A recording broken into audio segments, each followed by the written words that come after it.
This is Touch FM. I'm Nick Dewars. Welcome to a news special on the government's high-speed railway plans. Tonight, we give you the full story. My priority in my life is my children, and I know how devastating the effect on them is going to be. So there's no way I can stop campaigning. There's no way I can not fight my corner right to the bitter end.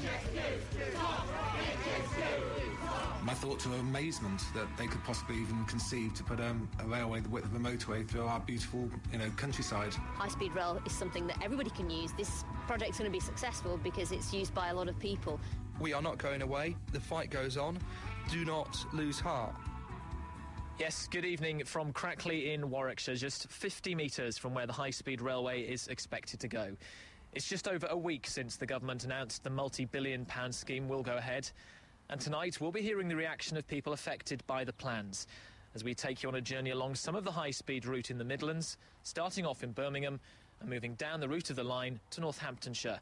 We'll be getting both sides of the story, from those in favour of the plans and those who claim HS2 could be a living nightmare.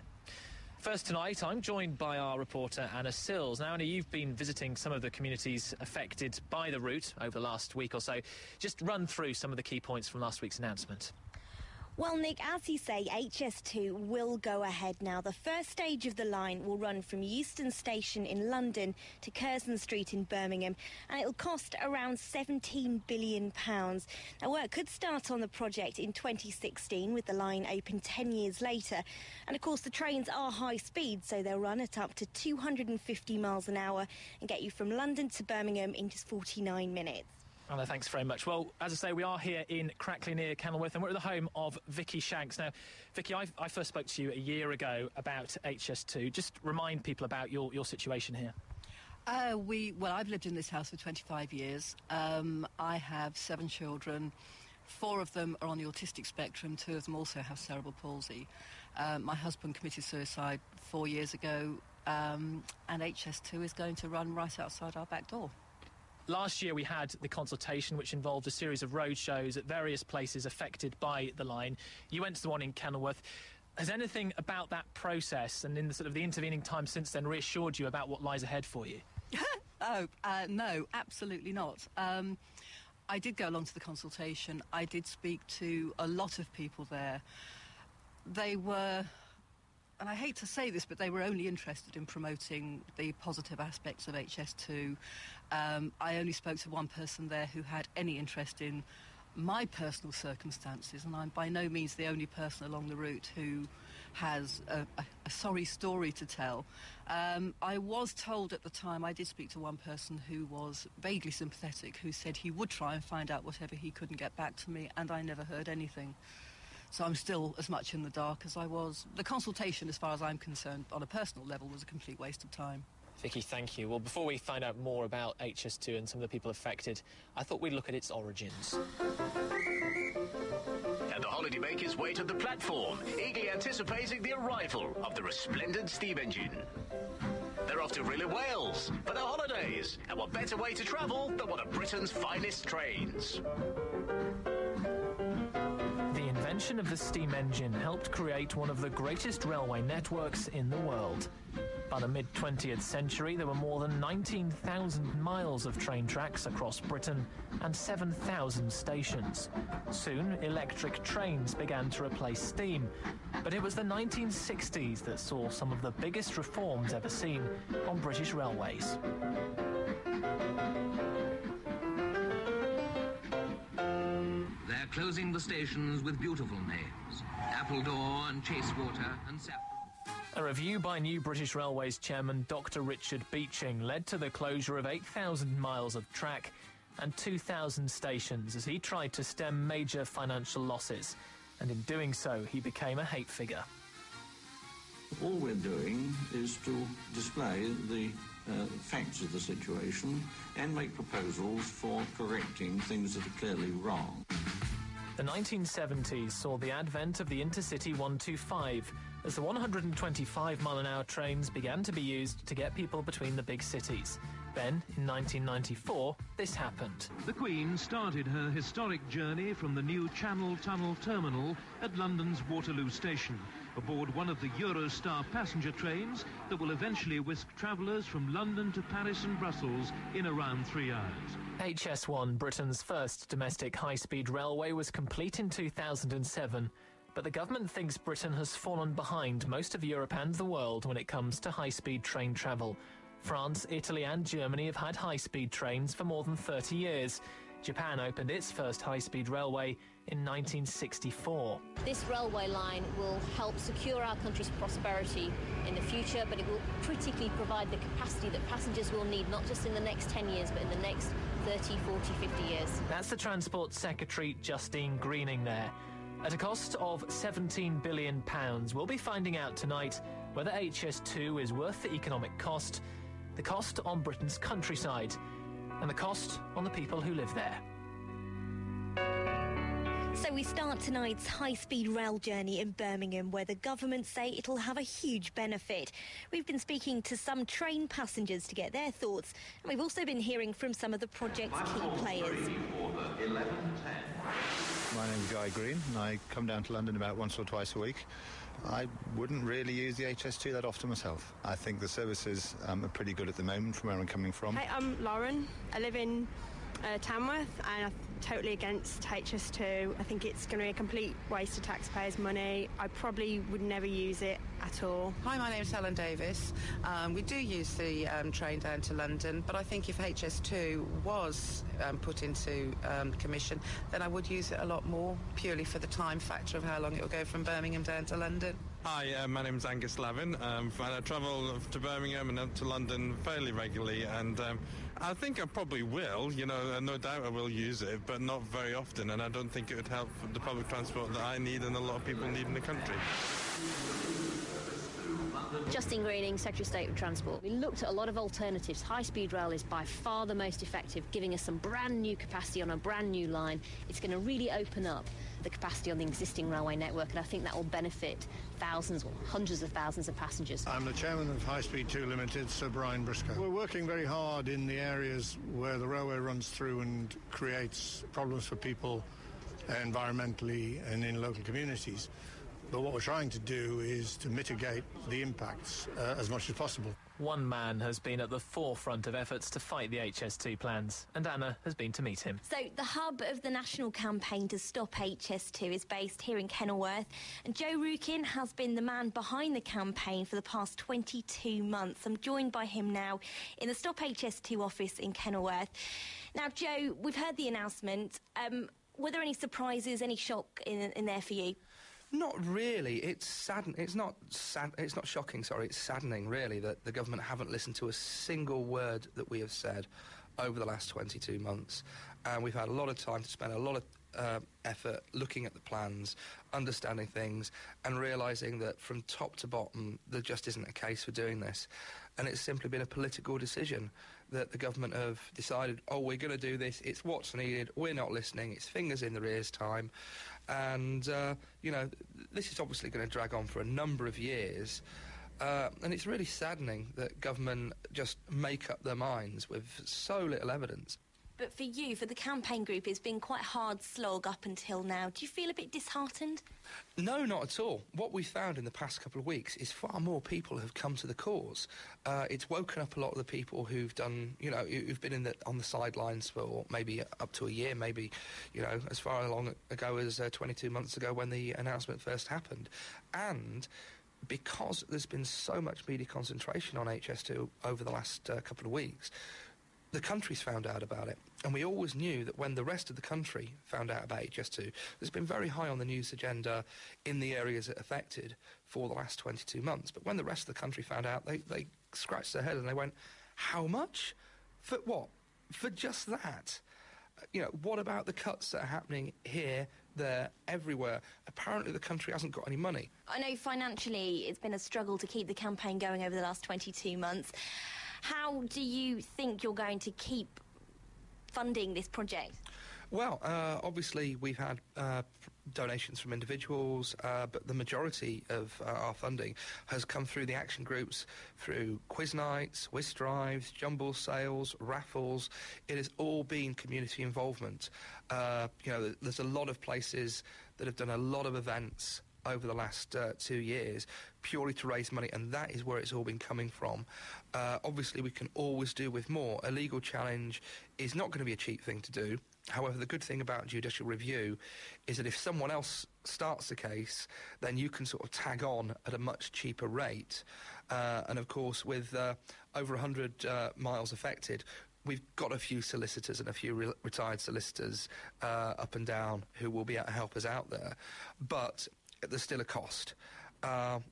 So, you know, it's something that, again, we will be asking for donations. We will be running more and more events locally, up and down the line, and we will keep fighting this.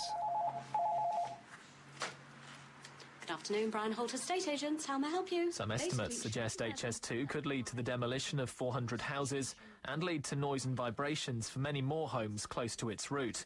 Julie Philpott is from Brian Holt Estate Agents in Kenilworth. She's been telling me about the impact of the proposals on the property market. Most surveyors, when they are looking at surveying and valuing for, obviously for the banks and for the building societies, where they have to confirm value, are advising pricing reductions in the region of certainly between 10% and 15%. However, some are also saying properties can become unsaleable when they're too close to the line. Do you think people are getting enough advice and support from the government and from HS2 Limited about the compensation scheme? Are they being given enough information about how it works and how their particular situation will be assessed? Not really. It's like all these things. For the general public, you try to find information regarding HS2, regarding the route, what it will mean. For instance, no one knows how much the noise will affect anyone because they've not quantified it yet, and people don't understand. Well, you won't be able to tell till it's built, really. Exactly, and it depends if you're deaf or not, really. But basically, the information isn't available in an easy format for people to gain access via. Most people are via the internet quickly. There's a lot of information, but there's also you have to trawl through lots and lots of different avenues to find it. So it needs to be more straightforward, more clear-cut, for people to understand. The government claim HS2 could create 8,000 jobs and help the economy to the tune of £46 billion. Steve Britton from Henley and Arden's delighted. He runs BSA Machine Tools, an engineering firm near Birmingham. It puts Birmingham on the global map. It means that my customers and suppliers, which are in the developing world, South America, China, they can fly directly into Birmingham. If they need to visit London, it's a 38-minute ride from here, and I mean that's just fantastic. So overall, how much of a difference could HS2 make to your business? Well, it's difficult to quantify it, but if you look at one of our contracts, we would probably need to visit the market. The customer would perhaps come over here to see equipment. You can't do everything by internet. We need to train people. We have a party of people come over for training. We'll have people that come over to pass off the equipment. But all of those journeys could be directly into Birmingham, or if it is a long-haul flight into London, immediate connectivity straight up to Birmingham. From a business point of view, it just has to happen. We are really in the backwater with the current railway system today. If you didn't have HS2, could you just carry on the way you are? Is that acceptable? Well, the way we are really involves me sending a minibus down to Heathrow at the moment and a group of people coming, struggling up the motorway. Of course you can carry on, but I mean, you know, railways at one time were people walking in front of them with a red flag. And if we hadn't improved them, we'd still be doing that today. You do live in Warwickshire, and it's the part of the world that's going to be affected by HS2. Do you have any sympathy for those people whose homes may well be destroyed by this? Oh, absolutely. I mean, that is a very serious concern. But it's one, really, that can be addressed largely. There will be individuals that are directly affected and you know, will have to move. As long as they are adequately compensated, that's the right thing to do. But in a lot of cases, with the ability to bury HS2 in tunnels and culverts, the effect will be very much minimised. And we have to remember, of course, this thing is going a straight line fast. It's going to be more wind noise than the squealing of rails that you hear today on bends. So I think it can be integrated very well with the environment. Well, that's the view over here in Birmingham. Anna's in Coventry, where views are split on the economic benefits of HS2. Joe Elliott is a former chairman of Coventry City Football Club and a prominent businessman. He lives close to the line of HS2 and says the arguments for it don't stack up. I think people who are close to the line have studied everything. The business case doesn't work. They haven't done any work on the environment. The Transport Select Committee told the government weeks before, in December, weeks before this decision, that the business case does not stack up. Coventry will definitely not benefit because 3 trains an hour at the moment will go down to 1. All they're doing is say, well, it will free up more space on the existing lines on the West Coast line. Well, quite honestly, I think the majority of people don't really want to go to Northampton or Milton Keynes or Watford. They want to go straight down to London. And that gives Coventry a great boost with attracting people to the city. Look at the 2 universities. There must be 30 or 40,000 students probably who come up and down to London, and very, very clever professors and people that are working with the universities that use that track all the time. And the West Coast line is still coping very well. We went on it yesterday. And we had no problems with getting a seat at either journey. So the Coventry journey time is just under an hour. It's a fantastic service, 3 times an hour, and that's what we're going to lose. So it's no good for Coventry. It's wrecking Warwickshire. Just stop and think, government. What are you doing? Bob Ainsworth, the MP for Coventry North East, says HS2 has to happen. Are people seriously suggesting that we should plough a high-speed line straight through the middle of the city? There'd be a fair amount of demolition, in order for us to try to do that. So the line's not going to come through Coventry. And it's coming pretty close to Coventry. And it will put us right at the centre in time. And I know that this is a long, long time away. It will put Coventry right at the centre of that Y-shaped high-speed corridor that's going to be, the core of the English transport system. We will be there in the middle of it. What we can't have is the tail wagging the dog. A large part of the impression that's being given that this is hugely not in Coventry's interest has been given to people because this disrupts some of the most articulate, wealthy, well-off, influential people in the city. This disturbs the peace of Borsall Common. This disturbs the peace of Berkswell. This line crosses the Kenilworth Road, for heaven's sake. These are, the most affluent parts of Coventry and the surrounding area. And all of those people, if I had a home in those areas and the train was going to wind up at the bottom of my garden, I would be absolutely appalled. They are entitled to speak their piece, to represent their interest. I don't blame them for that in any way. But what they're not entitled to do is to persuade Coventry that this has not got benefits for Coventry. All of the employment opportunities in the city, whether it's the old Courtall's Little Heath plant, 17 minutes from the new station, all of those employment sites where all of the jobs, if we're going to rebalance our economy, in North Coventry where they're needed, where all the deprivation is in my constituency, they're all within a quarter of an hour or so of the new station. This is a big boon for the value of those sites and therefore the potential investment in those sites. Rowan Adams lives in Lower Boddington in Northamptonshire, where her family have farmed land there for more than 100 years. HS2 could go straight through the middle of it. It means everything, really. It's where we live, it's what we do. We're a working mixed farm with cattle and sheep, and we grow crops as well. The thought of the train coming crashing through the middle of us is obviously upsetting, but more really on a business perspective, it's going to make day-to-day life very difficult. We've got our farmhouse on one side of the line and our main livestock unit on the other, our grain barns on one side, our arable fields are on the other. There'll be so many extra things or more time involved in doing what we normally do, which will cost us more but also waste our time. So it will have a knock-on effect on our profits. It's got to. But it's not just humans who could be affected by the railway plans.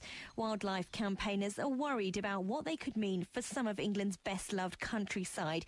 Stephen Trotter is the Chief Executive of Warwickshire Wildlife Trust. They need to be thinking about what additional woodlands they need to plant, what additional... for example, there's an idea that's come from the continent, which is to create what are called green bridges. You know, if you sever a woodland, if you divide a woodland in half, can you create a bridge so that species can still cross from one side to the other? And there are all sorts of really interesting and innovative things they could be doing if they put the resources into it that will reduce the damaging impacts for wildlife. So there's a lot that could be done if they had the resources. So you don't think adequate studies and tests were done before? No, we don't think it's been done. Enough has been done. And the worry is as well that the announcement of all these extra tunnels in the Chilterns is going to take away some of the money that may have been available for places like Warwickshire to minimise the impacts. You're back with Nick Dewars, speaking to you from close to the line of HS2 in Kenilworth. I'm joined this evening by our reporter Anna Sills. Anna, tonight we've heard from lots and lots of people affected by HS2, many of whom are looking for more information on the compensation that's going to be available. What can you tell me about that? Well, the government say they are keen to help those people affected by the plans, but so far, the only compensation scheme that's been made publicly available is called the Exceptional Hardship Scheme. That's meant to compensate homeowners who have difficulty selling their houses because of HS2, and also to protect those whose property value might be seriously affected. But of course, there have been a lot of complaints about this scheme. The government's actually launching a new one in the spring. The Department for Transport have told us they'll be writing to people affected by the railway to let them know a bit more about it.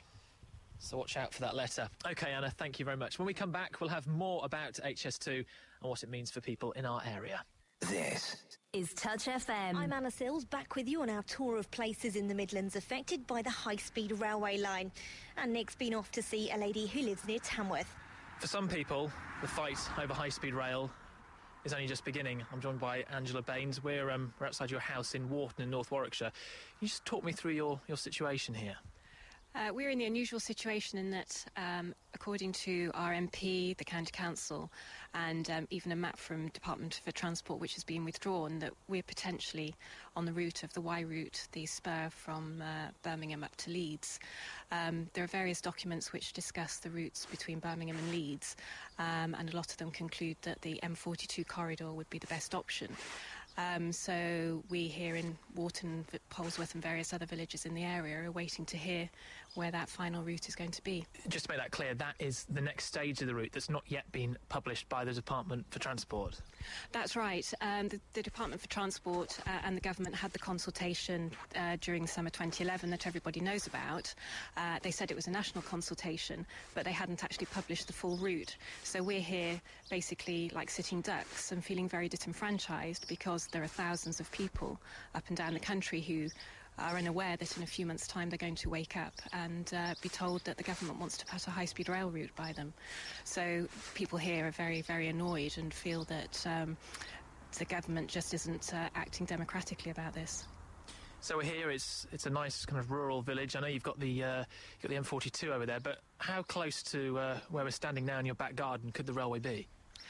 It's very hard to tell. We don't know. Potentially, I mean, here we're about half a mile from the motorway with just fields between us. The Borough Council has done a map which they believe that the high-speed rail line could be on the other side of the motorway, but again, that is just a guess that they have made as an informed guess, so there's no guarantee. It could be that side, it could be this side. Potentially it's also going to be on a very long viaduct because of the geological conditions. And that's one of the matters which really I think the government in the last few days has diverted attention by saying that they're doing a lot more tunnelling than they were planning, but actually that's not possible in very many areas. And of course, where it's up on viaducts, the noise and the visual impact are increased. And of course, you know, we are out here in a rural area. People love their countryside wherever it is. The Chilterns is an AONB and is very valuable, but the countryside everywhere is valuable to people. Does it keep you awake at night, this? Do you worry a lot about this? No, I don't worry an inordinate amount about it, but I do think that this is really the wrong direction for the government to be taking. And I do know that some people out there are very, very worried about it when directly their businesses are affected by it. People who've invested hundreds of thousands of pounds in these things. It's been businesses that have been handed down the generations, and that they think that what's going to be created is a white elephant which is not really going to serve the purpose for which somebody thinks it's fit. Mark Pawsey is the MP for Rugby, 15 miles from the HS2 line. And although it'll completely bypass his constituency, he's concerned the high-speed railway could affect services on the existing line through the town. If you've got a high-speed track taking the volumes into city stuff from Birmingham to London, from Manchester to London, that will bypass Rugby. And my worry is that the West Coast Main Line could become something of a sort of a sideline and more stopping trains, and that would mean that Rugby might lose its 50-minute journey time to Euston, which I think is a key selling point for Rugby, attracting businesses out. I put Mr Pawsey's concerns to Jeff Inskip, who runs Centro, one of the Midlands' biggest transport operators. He thinks there's nothing to worry about. Where you've got big transport infrastructure projects like this and you actually improve connections between cities, core cities, and also improved connections locally, then that increases people being able to move around better, and that encourages inward investment to come into the West Midlands and therefore creates jobs. And importantly, what it is for the West Midlands is we've got a big commuter network here, but it's full up, and we need more capacity on that commuter network, but we can't get it because the big red trains are in the way. What high-speed rail does, it moves the big red trains off onto a separate network, onto a separate railway, and allows more capacity for us, for our local services then to be enhanced. Well, we're back here at the home of Vicky Shanks and her 7 children near Kenilworth. Vicky, we've heard from lots of people tonight, including Joe Rukin from Stop HS2. He says he's determined to carry on his fight against the plans, but what more can people like you and him do? I have absolutely no idea, and what's so frustrating is that I still haven't had any direct contact from anybody telling me what the situation is. I obviously can't sell because nobody would want to buy the property. My house is in negative equity. If they offer me market value, then financially we are completely ruined. And I really don't know where I stand. I have no further information. I'm nowhere near coming to a point where I know what to do, how to help the children get through this.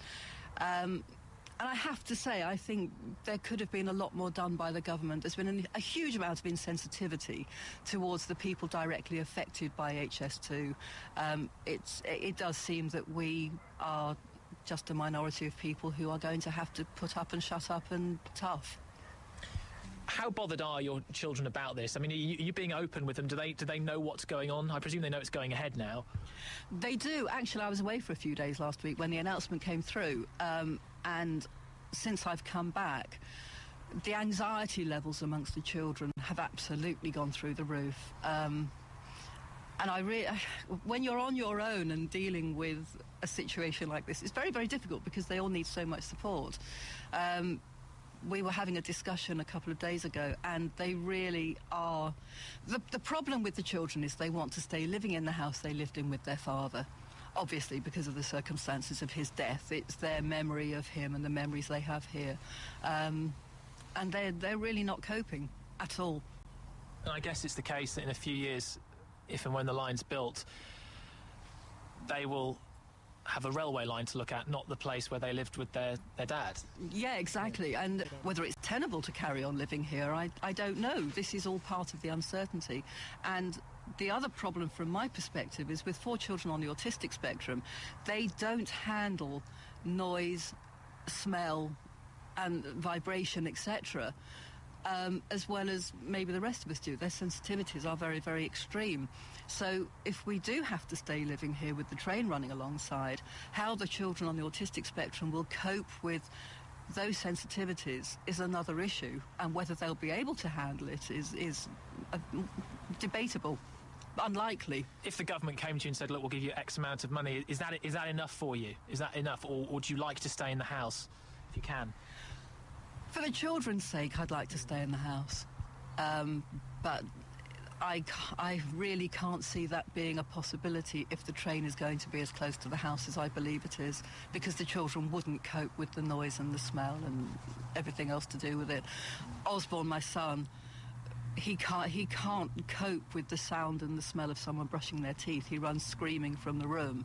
If that gives you any indication of the level of sensitivity we're talking about. So a train running past the back door is something I don't think they would deal with. From their perspective, looking at this from a very personal point of view, as far as they're concerned, because this is the home they lived in with their father, they have always said that they want the house to remain in the family and for me to stay living there and for them to all have it as their base for the rest of their lives. From a purely emotional point of view, and now, who knows? The problem is I still can't give them any answers. I don't know anything at all. I can't answer any of their questions. Vicky, thank you very much indeed for letting Anna and I come to your house this evening. That just about wraps up our news special on high-speed rail. There's plenty more about HS2 on our website, though, including more on why the government think it's a great idea and where you can go to get information on the compensation scheme. To play us out this evening, here's a brief snippet from a song called Oak Tree Lament, which was written by a group of campaigners fighting the high-speed rail plans and recently made #1 in an internet download chart. And on the English hills runs a line that kills, leaves my country scarred and raw. If you love my leaves and shade, then please prepare yourselves for war. For when there's no more oil and you're in the soil and the breeze whispers to you, did you fight to save this England? Did you stop the HS2? Did you fight to save this England? Did you stop the HS2?